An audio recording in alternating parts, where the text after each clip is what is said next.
면역 항암제인 아테졸리즈맙과 세포독성 항암제인 카보플라틴 또는 시스플라틴과 에토포사이드입니다. 다른 세포독성 항암제와 비슷하게 골수 기능 저하로 인해 호중구 감소증, 혈소판 저하증이 관찰되지만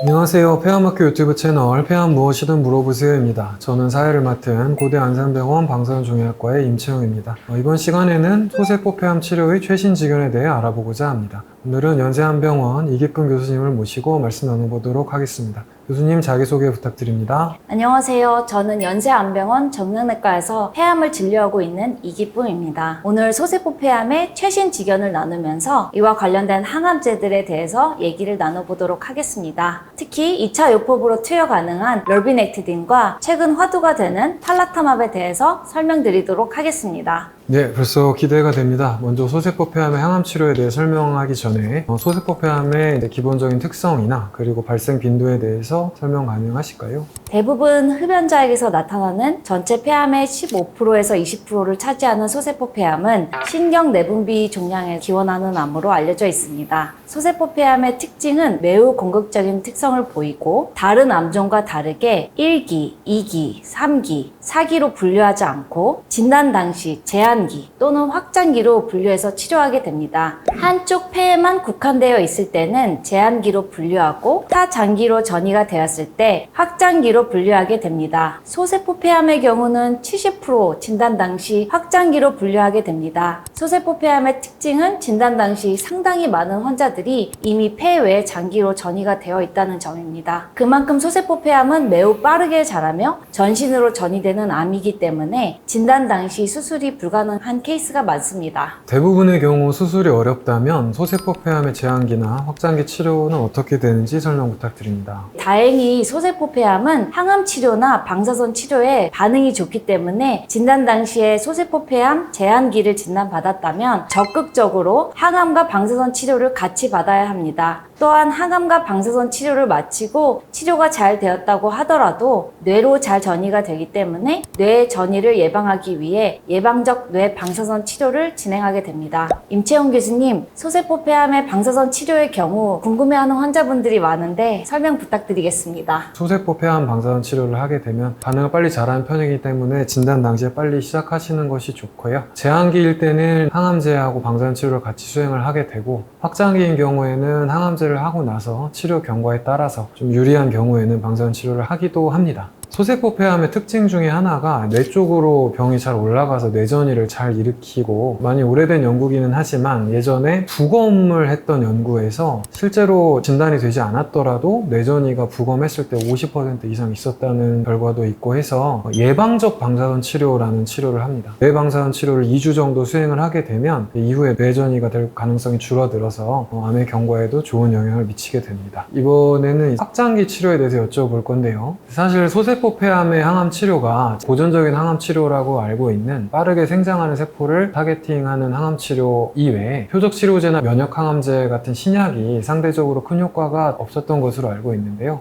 최근에는 그런 신약이 좀 개발이 되고 있어서 이에 대해서 여쭤보도록 하겠습니다. 최근에 소세포 폐암 확장기의 치료를 어떻게 하나요? 소세포 폐암 확장기의 치료는 면역 항암제인 아테졸리즈맙과 세포독성 항암제인 카보플라틴 또는 시스플라틴과 에토포사이드입니다. 세 가지 약은 모두 주사제이며 투약 주기는 3주기 간격입니다. 내성이 생기거나 부작용이 심한 경우를 제외하고 항암제는 이어서 투약하도록 권고하고 있습니다. 1차 요법으로 이러한 치료를 했을 때 치료 반응은 어느 정도를 예상하시나요? 아테졸리즈맙 에토포사이드 카보플라틴의 병합 요법과 위약군인 에토포사이드 카보플라틴을 비교한 인파워 133 임상연구의 결과를 살펴보면 무진행 생존기간, 즉 약물 치료 후 질병의 진행까지의 시간은 5.2개월로 알려져 있고 전체 생존기간은 약 12.3개월인 것으로 알려져 있습니다. 소세포 폐암의 경우 PD-L1 그리고 종양 변이부 TMB 발현과 상관없이 아테졸리즈맙의 효능을 보여주었습니다. 소세포 폐암에서 1차 치료로 아테졸리즈맙, 에토포사이드, 카보플라틴 약제를 쓰게 되는데요. 이 약제를 사용한 이후에 추가적으로 사용 가능한 다음 항암제는 어떤 약제들이 있을까요? 카보플라틴 카르보플라틴 병항요법 항암제는 백금 기반 화학요법이라고 하는데 1차 백금 기반 화학요법에 실패한 전이성 소세포 폐암의 경우는 2차 요법으로 럴비넥티딘을 투여할 수 있습니다.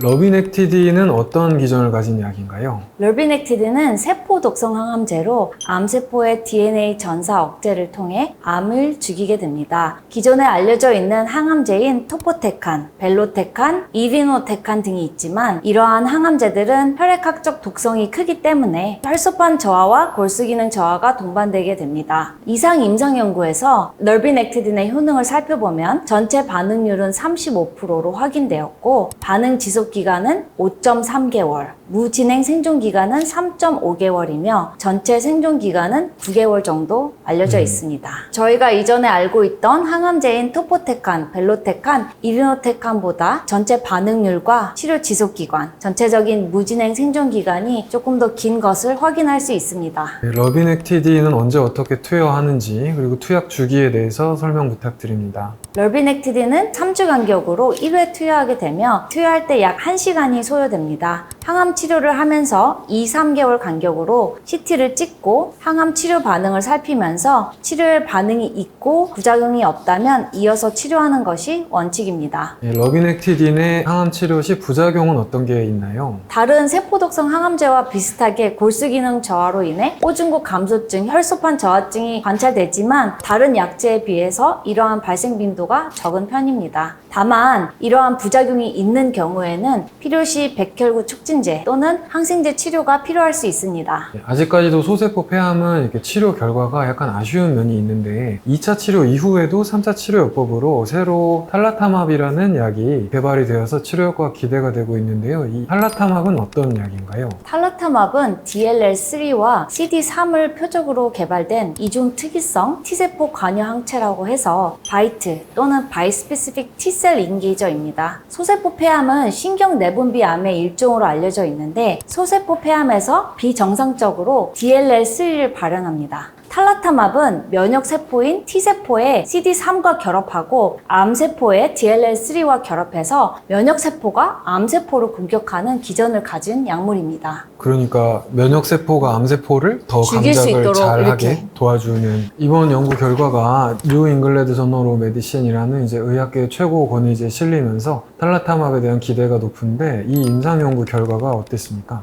이전에 치료에 실패한 소세포 폐암 환자들을 대상으로 탈라타맙을 2주 간격으로 10ml 또는 100ml 투여한 결과를 살펴보면요. 전체 반응률은 각각 40% 그리고 32%였습니다. 탈라타맙 10mg 투여한 그룹에서 치료 효과가 더 높고 부작용이 낮은 것을 확인할 수 있었습니다. 그 약의 용량이 적은 쪽이 반응률이 더 높았는데요. 적은 쪽이 치료 효과가 높은 게 어떤 특징이 있어서 그런 걸까요? 탈라타맙을 2주 간격으로 10ml 투여한 환자들은 객관적 반응률이 더 높게 보고가 되었는데 이러한 이유는 아무래도 부작용이 더 낮기 때문에 환자분들이 조금 더 오래 지속적으로 투여할 수 있었기 때문에 반응이 더 좋은 것으로 확인되었습니다. 탈라타맙의 부작용은 어떤 것들이 있을까요? 탈라타맙의 대표적인 부작용은 사이토카인 방출 증후군, 즉 사이토카인 폭풍입니다. 탈라타맙으로 인해 면역세포들이 과도하게 활성화되면서 고열, 오한 등의 증상들이 발생하게 됩니다. 이외에도 울렁거림, 구토, 두통이 있을 수 있는데요.